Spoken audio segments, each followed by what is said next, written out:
pelanggaran serius terhadap kebebasan navigasi internasional. Pemirsa, Ketua Parlemen Iran Muhammad Ghalibaf mengolok-olok tindakan blokade Amerika Serikat di Selat Hormuz.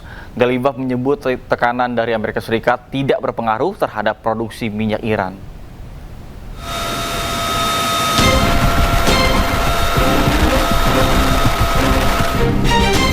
Ketua Parlemen Iran Muhammad Ghalibaf mengejek blokade Amerika Serikat di Selat Hormuz. Ia mengatakan produksi minyak Iran tidak terpengaruh oleh tindakan Amerika dan harga minyak justru meningkat. Melalui akun resmi media sosial X, Ghalibaf menyebut bahwa setelah 3 hari tidak ada sumur minyak yang meledak. Bahkan ia merasa yakin hingga 30 hari ke depan tidak akan terjadi ledakan.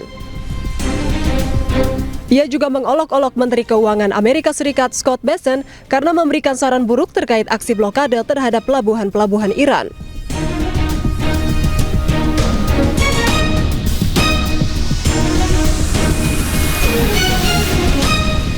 Sebelumnya, 52 kapal Iran dilaporkan telah melintasi blokade yang diberlakukan Amerika Serikat di perairan Iran dalam kurun waktu 72 jam. Dilansir dari media Timur Tengah, Middle East Monitor, berdasarkan data pelacakan satelit, kapal-kapal tersebut termasuk 31 kapal tanker minyak dan 21 kapal kargo. Diketahui Korps Garda Revolusi Islam mengumumkan pada 2 Maret bahwa Selat Hormuz telah ditutup untuk lalu lintas maritim. Hal tersebut menyusul pecahnya perang antara Amerika Serikat, Israel, dan Iran pada tanggal 28 Februari lalu. Sementara Amerika Serikat mengancam memberikan sanksi kepada pihak yang membayar tarif Selat Hormuz kepada Iran.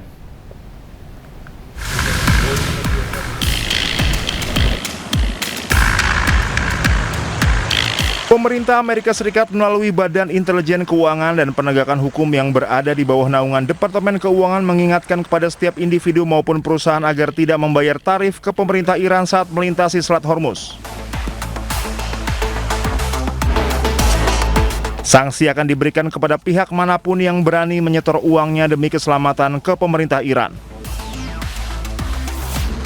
Transaksi terhadap Iran di Selat Hormuz tidak semata dalam bentuk mata uang, namun kompensasi alat digital, tukar-menukar informasi, hingga sumbangan amal maupun kegiatan lain yang disalurkan melalui kedutaan besar Iran di sejumlah negara. Peringatan sanksi tidak hanya ditujukan kepada warga negara maupun perusahaan yang terkait hukum Amerika Serikat, namun juga perusahaan di luar otoritas hukum Amerika Serikat. Peringatan tersebut dikhususkan kepada perusahaan perminyakan yang memiliki hubungan dagang maupun industri dengan Amerika Serikat. Menteri Keuangan Amerika Serikat Scott Bessent menegaskan sanksi yang akan diberikan memiliki tendensi untuk menarik seluruh aset maupun aset keuangan milik Amerika Serikat yang selama ini masih tersimpan di Iran. Scott juga berharap pemerintah Iran tidak lagi memiliki pemasukan, salah satunya dari Selat Hormuz. Kebijakan ini bermula dari aksi saling serang Amerika Serikat dan Iran yang berujung pada serangan terhadap kapal-kapal yang melintas di Selat Hormuz. Untuk melawan Iran, Amerika Serikat memberlakukan blokade Angkatan Laut sejak 13 April 2026, menghentikan semua kapal untuk berlayar ke atau dari pelabuhan Iran.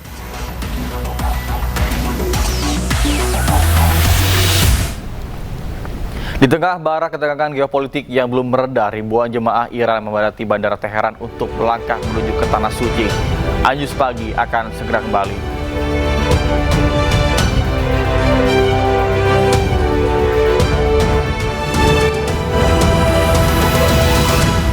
Bersama kami di Anyus Pagi bersama saya, Nata Arman. Pemirsa, kebakaran hanguskan 3 rumah warga di Mandailing Natal, Sumatera Utara. Warga dan petugas pemadam kebakaran berjibaku jinakan api.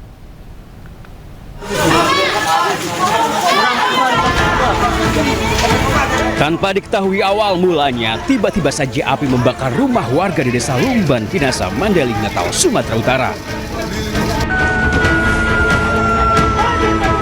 Api dengan cepat melahap rumah warga. Warga pun berusaha padamkan api, namun apa daya, tiupan angin kencang membuat api kian cepat membesar. Tak berselang lama, petugas pemadam kebakaran tiba dan langsung berjibaku jinakan api. 2 jam kemudian, api berhasil dipadamkan. Keesokan harinya, penyelidikan dilakukan. 3 rumah warga terbakar, hanya menyisakan puing. Belum diketahui penyebab kebakaran. Itu ada berapa rumah yang terbakar? Yang terbakar habis 3 rumah dan 1 terdampak. Ya. Oh, saat di lokasi untuk penyebab kebakaran sendiri, apakah saat itu kita mengetahui atau tidak? Atau masih dalam penyelidikan? Saat ini masih dalam penyelidikan kepolisian. Akibat kebakaran, warga alami kerugian hingga ratusan juta rupiah. Beruntung saat kebakaran terjadi, warga segera menyelamatkan diri hingga tidak memakan korban jiwa. Dari Mandaling Natal, Sumatera Utara, Ahmad Hussein Lubis, iNews melaporkan. Pemirsa, sebuah truk kontainer terbakar setelah menabrak beton pembatas jalan di Kabupaten Maros, Sulawesi Selatan. Evakuasi sopir truk terjebak kebakaran berlangsung dramatis.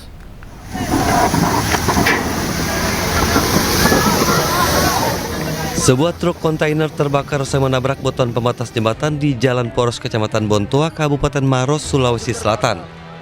Kerasnya hantaman membuat sopir truk pingsan dan terjebak di dalam kendaraan yang terbakar. Evakuasi sopir truk berlangsung dramatis. Warga yang berada di lokasi menarik tubuh korban dari kobaran api. Usai dievakuasi, korban dibawa ke rumah sakit terdekat untuk mendapatkan perawatan medis. Warga berupaya memadamkan api dengan peralatan seadanya. Api padam 2 jam kemudian setelah petugas pemadam kebakaran tiba di lokasi dengan mengarahkan 2 unit damkar.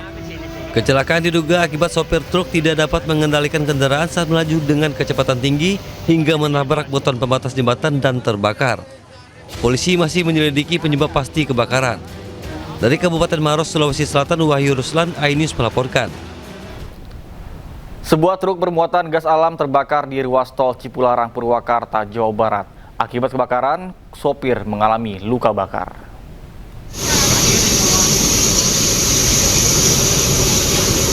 Sebuah truk bermuatan gas alam terbakar di ruas tol Cipularang arah Bandung kilometer 93 Sukatani, Purwakarta, Jawa Barat. Banyaknya tabung gas yang baru diisi membuat api kian mengganas. Dalam waktu singkat, truk dan tabung gas hangus terbakar. Kebakaran diduga berasal dari salah satu tabung gas yang terkena percikan panasnya mesin. Api padam setelah petugas damkar Purwakarta menerjunkan 1 unit mobil damkar.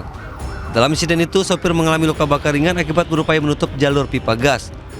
Rencananya gas tersebut dibawa ke sebuah pesantren di Bandung. Akibat peristiwa ini, arus lalu lintas sempat mengalami kemacetan panjang dari Jakarta menuju Bandung maupun sebaliknya. Dari Purwakarta, Jawa Barat, Irwan, iNews melaporkan. Pemirsa, 3 anggota jaringan narkoba Malaysia Indonesia ditangkap polisi dalam sebuah penyergapan di Kota Dumai, Provinsi Riau. Dalam penangkapan ini, petugas menyita 3 jenis narkoba, yaitu sabu, ekstasi, dan etomidet.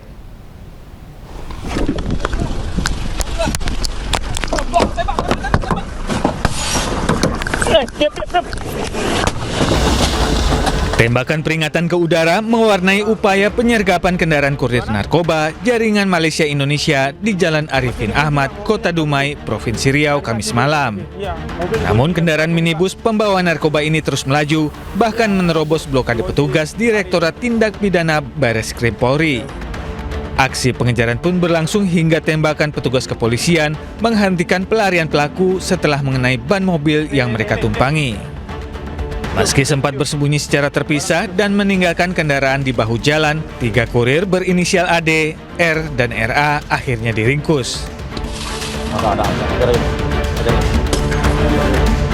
Saat mobil digeledah, polisi menemukan 18 kg sabu, 30.000 pil ekstasi, dan 50 botol etomidet atau obat anestesi dengan total nilai mencapai 60,9 miliar rupiah.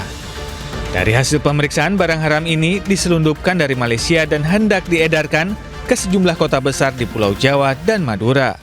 Penindakan para tersangka berupaya melarikan diri dengan cara menerobos kendaraan petugas sehingga membahayakan keselamatan. Petugas kemudian memberikan tembakan peringatan sesuai prosedur. Petugas berhasil menghentikan kendaraan, mengamankan 1 tersangka di lokasi serta menangkap 2 tersangka lainnya dalam pelarian.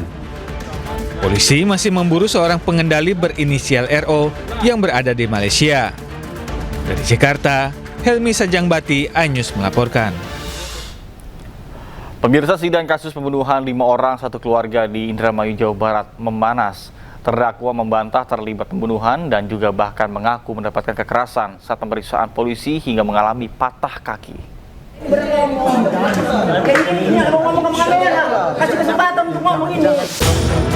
Suasana ketegangan sempat mewarnai usai sidang kasus pembunuhan terhadap 5 orang korban dalam satu keluarga di Pengadilan Negeri Indramayu.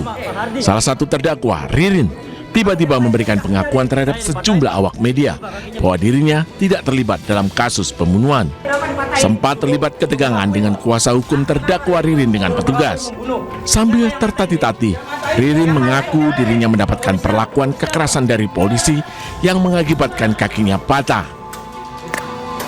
Kuasa hukum terdakwa mengaku kecewa terhadap jaksa yang tidak menghadirkan saksi terdakwa Prio yang mengetahui siapa saja yang terlibat dalam pembunuhan tersebut. Saksi Prio Bagustiawan itu sebagai saksi untuk Ririn. Itu yang kami tunggu-tunggu, karena Prio itulah yang tahu pembunuhan. Prio itulah yang menyaksikan pembunuhan. Dan Prio juga mengaku ikut menguburkan, disuruh oleh Amaniani. Dan Prio lah yang menyebutkan nanti bahwa Ririn tidak terlibat. Sebelumnya, kasus pembunuhan yang sempat menggemparkan publik, di mana korban berjumlah 5 orang dalam satu keluarga ditemukan tewas dan dikubur dalam satu lubang di sekitar rumah korban pada akhir Agustus 2025 lalu. Dari Indramayu, Jawa Barat, Tois Iskandar, iNews melaporkan. Allahumma labbaik, labbaik la syarika laka labbaik. Informasi seputar haji, pemirsa, Klinik Kesehatan Haji Indonesia atau KKHI Madinah memberangkatkan pasien menuju ke kota Mekah Al-Mukarramah. Para pasien berangkat dengan didampingi 1 dokter dan 1 perawat. 3 jemaah haji Indonesia yang menjalani perawatan di KKHI Madinah mulai diberangkatkan menuju ke Mekah dalam kondisi kesehatan yang membaik. Mereka diberangkatkan dengan ambulans dari KKHI Madinah menuju ke KKHI Mekah. Ketiga pasien ini didampingi oleh 1 dokter dan 1 perawat. Tercatat, sekitar 48 jemaah haji Indonesia masih dirawat di rumah sakit di Arab Saudi.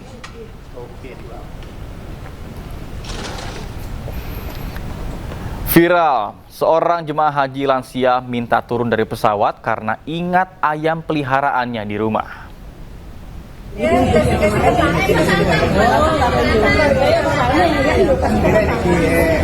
Ruang kabin pesawat mendadak riuh saat seorang nenek asal Mamuju, Sulawesi Barat tiba-tiba beranjak dari tempat duduknya karena mendadak minta pulang.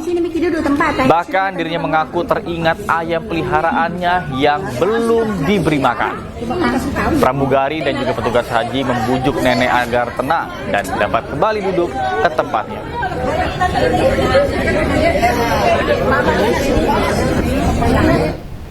Jemaah haji khusus mendarat di Bandara Internasional Pangeran Muhammad bin Abdul Aziz. Nantinya jemaah haji khusus akan berada di Arab Saudi lebih singkat dibandingkan dengan haji reguler.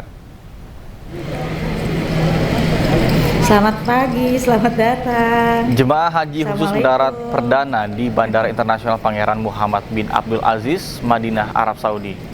Dengan menggunakan Etihad Airways, kloter pertama jemaah haji khusus tiba pukul 11.20 waktu Arab Saudi. Kasubdit Pengawasan Haji Khusus Dirjen Pengendalian Penyelenggaraan Haji dan Umroh, Dani Pramudia, mengatakan sebanyak 42 jemaah haji khusus telah tiba, termasuk di dalamnya merupakan pembimbing ibadah, dokter, dan pengurus travel. Haji khusus akan berada di Arab Saudi lebih singkat daripada haji reguler, yaitu selama kurang lebih 10 sampai dengan 30 hari dengan biaya yang jauh lebih mahal, yaitu hingga 500 juta rupiah.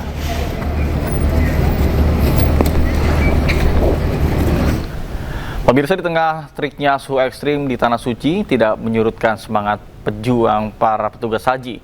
Mereka tidak hanya menjalankan tugas tetapi juga mengabadikan diri demi memastikan keamanan, kenyamanan, dan juga keselamatan jemaah.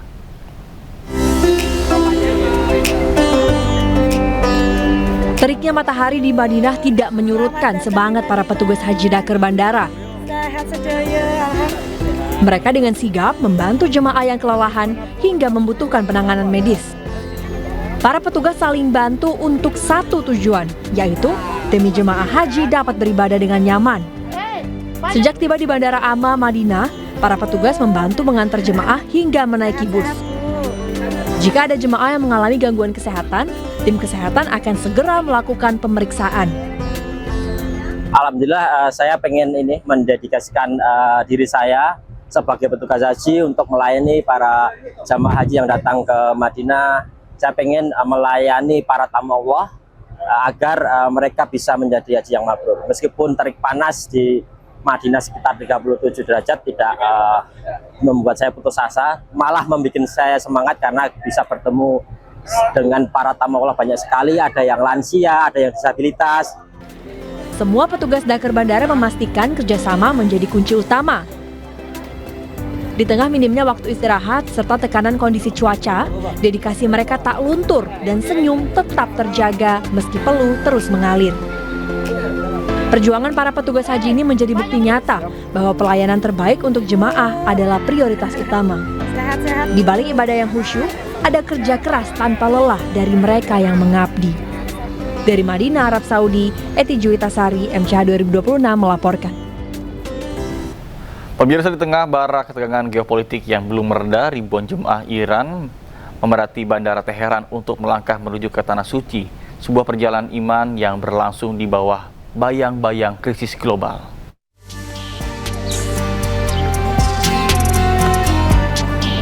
Bandara Internasional Imam Khomeini di Teheran dipadati aktivitas saat para jemaah haji mulai diberangkatkan ke Arab Saudi. Para jemaah menyelesaikan proses keberangkatan di terminal, bersiap menuju Madinah untuk menjalankan ibadah haji, salah satu rukun Islam yang paling sakral. Meski situasi kawasan masih diliputi ketegangan dan potensi gangguan perjalanan, antusiasme para jemaah tak surut. Mereka mengaku bersyukur atas kesempatan langka ini, terutama setelah penerbangan internasional kembali dibuka pasca gencatan senjata. از شهر فرودگاهی هسته امام خمینی تا همین لحظه که من در خدمتتون هستم 13 پرواز انجام شده و این 13مین پرواز هست که حدود 260 مسافر داره و ما از 5 اردیبهشت ماه عملیات حجمون شروع شده. اولین پرواز عوامل بوده و 12 پرواز هم حجاج عزیمت کردن به سرزمین وحی. Otoritas Iran menyebut sekitar 35.000 jemaah akan diberangkatkan dalam ratusan kelompok menuju Arab Saudi. Di tengah situasi yang belum menentu, perjalanan ibadah haji menjadi simbol harapan bahwa di balik konflik dan negosiasi yang buntu, keyakinan tetap menemukan jalannya.